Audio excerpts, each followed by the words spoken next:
ಈ ಬಿಗ್ ಬಾಸಲ್ಲಿ ಹೇಗಾಗ್ಬಿಟ್ಟಿದೆ ಅಂದರೆ, ಗಿಲ್ಲಿ ಜೊತೆಯಲ್ಲಿದ್ದರೆ ನಾವು ಸೇಫ್ ಆಗಿಬಿಡ್ತೀವಿ ಅನ್ನೋ ಮೈಂಡ್ಸೆಟ್ಟು ಎಲ್ರಿಗೂ ಅಲ್ಲಿ ಬಂದುಬಿಟ್ಟೈತೆ. ಇವಾಗ ಹೊರಗಡೆಯಿಂದ ಬಂದರು ಎಲ್ಲರೂ, ಅವರೆಲ್ಲ ಗಿಲ್ಲಿನ ಎಷ್ಟು ಚೆನ್ನಾಗಿ ಹೊಗಳ್ತಿದ್ರು. ಅದರಲ್ಲೇ ಗೊತ್ತಾಗ್ತಿದೆ ಗಿಲ್ಲಿ ಎಷ್ಟು ಚೆನ್ನಾಗಿ ಆಟ ಆಡ್ತಿದ್ದಾನೆ ಅಂದ್ಬಿಟ್ಟು ಎಲ್ರಿಗೂ. ಯಾಕಂದರೆ ಗಿಲ್ಲಿ ಬಗ್ಗೆ ನೆಗೆಟಿವ್ ಏನಾದರೂ ಮಾತಾಡಿದ್ರೆ ಅವ್ರ ಮಕ್ಕಳ ಮೇಲೆ ಪರಿಣಾಮ ಬೀರುತ್ತೆ ಅಂದ್ಬಿಟ್ಟು ಎಲ್ರಿಗೂ ಗೊತ್ತಾಗ್ಬಿಡತ್ತೆ. ಇವಾಗ ಮೊದಲು ರಾಶಿಕಾ ಫ್ಯಾಮ್ಲಿ ಬಂತು, ಅವ್ರ ತಾಯಿನೂ ತಮ್ಮ. ಅವಳು ಬಂದ್ಬಿಟ್ಟು ಏನು ಹೇಳ್ತಾರೆ, ನೀನು ಎಲ್ಲರನ್ನೂ ಗೋಳಿಕೊಂಡಿದ್ಯಾ, ನೀನು ಯಾವ ತಾಯಿ ಇಷ್ಟಪಡ್ತಾಳೆ ಅಂತ ಬಂದು ಹೇಳಿದ್ಲು ಅವಳು. ಆಮೇಲೆ ಬಂದವರೆಲ್ಲ ಇಷ್ಟಪಟ್ಟಿದ್ದು ಯಾರನ್ನ? ಗಿಲ್ಲಿನೇ ತಾನೇ. ಎಲ್ಲರೂ ಬಂದರು, ಗಿಲ್ಲಿನ ಇಷ್ಟಪಟ್ಟರು, ಅದು ಓಕೆ. ಆದರೆ ಕಾವ್ಯ ಫ್ಯಾಮ್ಲಿ ಬಂತು, ಅವ್ರ ತಾಯಿನೂ ಅವ್ರ ತಮ್ಮ ಬಂದು ಅವಳನ್ನ ಸಪ್ರೇಟಾಗಿ ಕರ್ಕೊಂಡೋದ್ರು. ಆಮೇಲೆ ಅವ್ರ ತಾಯಿ ಅವ್ರ ತಮ್ಮ ಏನು ಹೇಳ್ತಾ ಇದ್ದಾರೆ ಅಂದರೆ ಕಾವ್ಯಗೆ, ನೀನು ಗಿಲ್ಲಿನ ಯಾಕೆ ಅಷ್ಟೊಂದು ಗೋಳಿಕೊಳ್ತೀಯ, ಗಿಲ್ಲಿ ಹತ್ರ ಯಾಕೆ ಜಗಳ ಮಾಡ್ತೀಯ, ಯಾಕೆ ವೋಟ್ ಮಾಡ್ತೀಯ ಗಿಲ್ಲಿನ, ಮೊಟ್ಟೆ ತಾನೇ ಕೇಳ್ತಾನೆ, ಮೊಟ್ಟೆ ಕೊಟ್ಬಿಡು, ಅವನ್ನ ಎದುರಾಕ್ಕೊಬೇಡ ಅಂತ ಹೇಳ್ತಿದ್ದಾರೆ. ಯಾಕಂದರೆ ಅವ್ರು ಹೊರಗಡೆ ನೋಡ್ಕೊಂಬಂದಿದ್ದಾರೆ, ಗಿಲ್ಲಿಯಿಂದ ಇವಳು ಬರ್ತಾ ಇದ್ದಾಳೆ, ಇವಳು ವೋಟ್ ಹಾಕ್ತಾ ಇರೋದು ಅವ್ರಿಗೆ ಚೆನ್ನಾಗಿ ಗೊತ್ತು. ಮನೆಯಲ್ಲಿ ಹೇಳ್ತಾ ಇದ್ದಾರೆ ಮೊದಲಿಂದನೂ, ಗಿಲ್ಲಿಯಿಂದ ಕಾವ್ಯ, ಗಿಲ್ಲಿಯಿಂದ ಕಾವ್ಯ ಅಂತ. ಅದನ್ನೇ ಬಂದು ತಾನೇ ಅವ್ರ ತಾಯಿ ತಮ್ಮನೂ ಇಂಡೈರೆಕ್ಟಾಗಿ ಅದನ್ನೇ ತಾನೇ ಅವರು ಹೇಳ್ತಾ ಇದ್ದಾರೆ. ಇನ್ನು ಗಿಲ್ಲಿ ಹತ್ರ ಚೆನ್ನಾಗಿದ್ದರೆ ನೀನು ಸೇವ್ ಆಗ್ತೀಯಾ ಅಂದ್ಬಿಟ್ಟು ಎಷ್ಟು ಸ್ಮೂತಾಗಿ ಅವ್ರ ತಾಯಿ ತಮ್ಮ ಹೇಳ್ತಿದ್ದಾರೆ. ಇವಾಗ ಹೊರಗಡೆ ಆಗ್ತಾ ಇರೋದು ಅದೇ ತಾನೇ, ಗಿಲ್ಲಿಯಿಂದ ತಾನೇ ಇವಳು ಸೇವ್ ಆಗ್ತಾ ಇರೋದು. ಆಚೆ ಎಲ್ಲ ಓಟ್ ಆಗ್ತಾ ಇರೋದು ಗಿಲ್ಲಿಯಿಂದ ತಾನೇ ಕಾವ್ಯಗೆ. ಗಿಲ್ಲಿನ ಇಷ್ಟಪಡ್ತಾ ಇರೋರೆಲ್ಲ ಕಾವ್ಯನೂ ಇಷ್ಟಪಡ್ತಾ ಇದ್ದಾರೆ, ಇವಾಗ ವೋಟ್ ಮಾಡ್ತಿದ್ದಾರೆ. ಅವಳು ಏನಾದರೂ ಗಿಲ್ಲಿನ ದೂರ ಮಾಡಿಕೊಂಡ್ರೆ ಅವಳು ಹೊರಗಡೆ ಹಾಕ್ತಾರೆ ಗಿಲ್ಲಿ ಫ್ಯಾನ್ಸ್ ಎಲ್ಲ.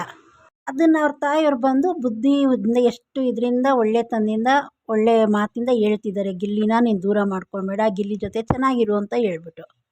ಇವಾಗ ಅವ್ರು ಹೊರಗಡೆ ವಿಷಯ ಎಲ್ಲ ಬಂದು ಹೇಳಿದ್ಮೇಲೆ ಬಿಗ್ ಬಾಸು ಅವ್ರನ್ನ ಹೊರಗಡೆ ಕಳಿಸ್ದ. ನನಗಿಷ್ಟ ಆಯಿತು, ಯಾಕಂದರೆ ಪರವಾಗಿಲ್ಲ, ಇದೊಂದು ರೂಲ್ಸ್ ಆದರೂ ಕರೆಕ್ಟಾಗಿ ಮಾಡ್ತಾ ಇದ್ದಾನಲ್ಲ ಬಿಗ್ ಬಾಸು ಅಂದ್ಬಿಟ್ಟು. ಇವತ್ತು ಮತ್ತೆ ಒಳಗಡೆ ಕರೆಸ್ಕೊಳ್ತಾ ಇದ್ದಾರೆ, ಅದನ್ನು ಏನು ಅಂತ ಗೊತ್ತಿಲ್ಲ.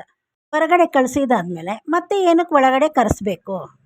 ಇದು ಮಕ್ಕಳಾಟನ, ಇಷ್ಟ ಬಂದಾಗ ಆಚೆ ಕಳಿಸೋದಂತೆ, ಮತ್ತು ಇಷ್ಟ ಆದರೆ ಒಳಗಡೆ ಕರೆಸೋದಂತೆ. ಆವಾಗಲೇ ಜನಗಳಿಗೂ ಡೌಟ್ ಬರೋದು, ಹೊರಗಡೆ ಅದೇನು ಮಾತಾಡಿದ್ರೋ ಏನಾಯಿತೋ ಅಂದ್ಬಿಟ್ಟು ಇವಾಗ ಮತ್ತೆ ಒಳಗಡೆ ಕರೆಸ್ತಾರೆ. ಇನ್ನು ಜನಗಳಿಗೆ ಡೌಟ್ ಬರ್ದಿರೋ ಇರತ್ತಾ? ಆಚೆ ಮಾತಾಡಿಕೊಂಡು ಏನೋ ಫಿಕ್ಸಿಂಗ್ ಮಾಡಿಕೊಂಡು ಮತ್ತೆ ಕರ್ಕೊಂಬಂದಿದ್ದಾರಂತೆ, ಜನಗಳಿಗೆ ಅನುಮಾನ ಬಂದೇ ಬರುತ್ತೆ. ಈ ಬಿಗ್ ಬಾಸ್ ಅದು ಯಾಕೆ ಈ ಥರ ಮಾಡ್ತಿದ್ದಾನೋ ಗೊತ್ತಿಲ್ಲ. ನೋಡೋ ಜನಗಳನ್ನೆಲ್ಲ ಮುಟ್ಟಾಳ್ತನ ಮಾಡ್ತಿದ್ದಾನೆ. ಆಚೆ ಇವಾಗ ಜನಗಳೆಲ್ಲ ನೋಡ್ತೀವಿ, ಪ್ರತಿಯೊಬ್ಬರು ನೋಡ್ತಾ ಇರ್ತೀವಿ. ಅದರಿಂದ ತಾನೇ ಇವ್ರು TRP ಬಂದಿರೋದು. ಅದಕ್ಕಾದರೂ ಒಂದು ಮರ್ಯಾದೆ ಕೊಡ್ಬೇಕು ತಾನೇ ಇವರು. ಮತ್ತು ಇವ್ರಿಗೆ ಇಷ್ಟ ಬರೋಂಗೆ ಇವ್ರು ಮಾಡೋಂಗಿದ್ರೆ ವೋಟ್ ಅಂತ ಏನಕ್ಕೆ ಇಕ್ತಾನೆ ಬಿಗ್ ಬಾಸು? ವೋಟ್ ಏನಾದರೂ ನಮಗೆ ಗೊತ್ತಾಗತ್ತಾ? ಇಷ್ಟೇ ಬಂದಿದೆ, ಇಷ್ಟೇ ಆಗೈತೆ ಅಂತ ಏನಾದ್ರು ಗೊತ್ತಾಗತ್ತಾ ನಮಗೆ? ಈ ಬಿಗ್ ಬಾಸ್ನ ರಿಯಾಲಿಟಿ ಶೋ ಅಂತಲೇ ಇಡಬಾರ್ದಾಗಿತ್ತು, ರಿಯಾಲಿಟಿ ಇಲ್ಲದೇ ಇರೋ ಶೋ ಅಂತ ಇಕ್ಬೇಕಾಗಿತ್ತು. ಕಾವ್ಯ ಅವ್ರ ತಾಯಿ ತಮ್ಮ ಹತ್ರ ಹೊರಗಡೆ ವಿಷಯ ಎಲ್ಲ ಮಾತಾಡಿದ್ಲು. ಹೊರಗಡೆ ಅವ್ರ ತಂದೆ ಬಗ್ಗೆನೂ ಕೇಳ್ತಾಳೆ, ಸರಿ ಅದು ಬಿಡು, ಎಲ್ಲರೂ ಹೋಗಲಿ ತಂದೆ ಬಗ್ಗೆ. ಆಚೆ ಸೋಷಿಯಲ್ ಮೀಡಿಯಾ ಬಗ್ಗೆ ಎಲ್ಲ ಯಾಕೆ ಕೇಳಿದ್ಲಿ ಇವಳು? ಎಲ್ರಿಗೂ ಒಂದೇ ರೂಲ್ಸು. ಆಚೆಯಿಂದ ಯಾರು ಬಂದಿದ್ದಾರೆ ಅಂತ ಬೇರೆ ಪೇರೆಂಟ್ಸ್ನೆಲ್ಲ ಕೇಳಿದ್ರು, ಯಾರು ಬಂದಿಲ್ಲ ಅಂತಲೇ ಅವ್ರು ಹೇಳಿದ್ರು. ಇವ್ರ ತಂದೆ ಬಂದು ಈ ಥರ ಮಾತಾಡೋಣ, ಆ ಥರ ಮಾತಾಡೋಣ ಅಂತ ಹೇಳ್ತಾ ಇದ್ರು ಅಂತ ಅವ್ರ ತಾಯಿ ಹೇಳ್ತಾರೆ. ಹೊರಗಡೆ ವಿಚಾರ ಎಲ್ಲ ಮಾತಾಡ್ಬಿಟ್ಟು ಮತ್ತೆ ನಾನೇನು ಮಾತಾಡಲಿಲ್ಲ ಅಂತ ಹೇಳ್ತಾಳೆ. ಮತ್ತು ನಾನೇನು ಮಾತಾಡಿದೆ ಅಂತ ಅದನ್ನೇ ಸಾಧಿಸ್ತಾ ಅವಳೆ. ಇದರಿಂದ ಹೊರಗಡೆ ಜನಕ್ಕೆ ಅವಳು ಯಾವ ರೀತಿ ಕಾಣಿಸ್ತಾಳೆ? ಈ ಬಿಗ್ ಬಾಸು ರೂಲ್ಸ್ ಅಂತ ಏನಕ್ಕೆ ಮಾಡ್ತಾನೆ? ಪನಿಷ್ಮೆಂಟ್ ಕೊಟ್ಟ ಹೊರಗಡೆ ಕಳಿಸ್ದ, ಮತ್ತೆ ಒಳಗಡೆ ಕಳಿಸ್ತಾವನಲ್ಲ, ಮತ್ತು ರೂಲ್ಸ್ ಅಂತ ಯಾಕೆ ಮಾಡ್ದ? ಏನಕ್ಕೆ ಮತ್ತೆ ಹೊರಗಡೆ ಕಳಿಸ್ದ? ನನಗಿದು ಇದ್ರ ಬಗ್ಗೆ ಸ್ವಲ್ಪನೂ ಇಷ್ಟ ಆಗಿಲ್ಲ. ನಿಮ್ಗೇನು ಅನ್ನಿಸ್ತು ಕಮೆಂಟ್ ಮಾಡಿ, ಚಾನಲ್ ಸಬ್ಸ್ಕ್ರೈಬ್ ಮಾಡಿ.